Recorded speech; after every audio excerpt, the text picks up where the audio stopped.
What do you think that people forget to do when they're starting up a company? Like if they have their invoices in line, they're going to use QuickBooks, and they have their contacts and they have their CRM and they are ready to be organized. When it comes to the website, what do people forget to do that you need to remind them to do so that they don't realize that they have forgotten a major part of it? The biggest part is solidifying the brand, I think, that people don't do. Like they'll have everything else in order, but they don't really solidify their brand or can describe to people who may be looking for them what they do. So that's the thing that with the websites that I build, like if someone has a random word that could identify with staging, if it wasn't staging, like room prep or Photo prep. other words around what actually you would search for that people that aren't familiar with the lingo would type in, other things that would draw them to you. So you're saying you need to put out like sort of a siren to be like, find me. If I'm staging, then I need to put in a word like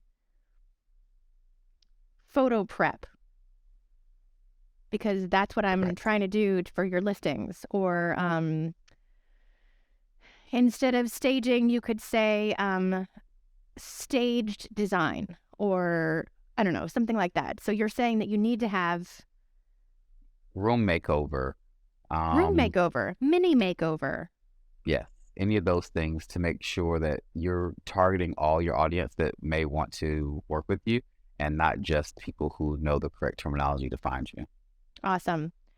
So I'm like totally going to work with you. We're actually having a meeting after our little podcast because Pod Posse, who's listening, your website is a complete necessity. It's a 24-hour store for you, and you've got to be open 24 hours so that anybody at any time can look and see your brand, which is just what Casey is talking about. However, I don't have time to like deal with my website, especially when I'm trying to upload my portfolio of my daily work on Instagram and Facebook just to make it look like I'm working. And so I want Casey to look at how I'm covering my thumbs. I want Casey to help me with my website so that I can incorporate words that I didn't even know I needed to know. And then, like you said, it's something that has to be done daily. With some websites that I do, you don't have to update daily or weekly. So with the services I provide also, you can choose on how often you'd like your website updated, how often you like new content to be added. Or if you like to have a class to learn how to do it, to manage your content yourself, it's something that's not going to be changing often. So And just I not think with the it's go ahead. So just not with the web services of providing the service and creating the site, but also the after services, because once it's created, it's going to need maintenance. And if you can do that yourself, we can train you to do that. But if you like someone to take care of it, we can also do that for you also.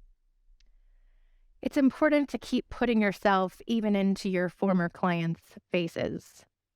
Whether you send out a card or a newsletter or something to say, I'm still here. Can you do that with your website? Of course. We can incorporate those things into it because once it's done, it's not done forever. Once a room is designed or staged, you may want a new trend that you want to incorporate, which Yeah. trends are always forever changing. So same thing with the website.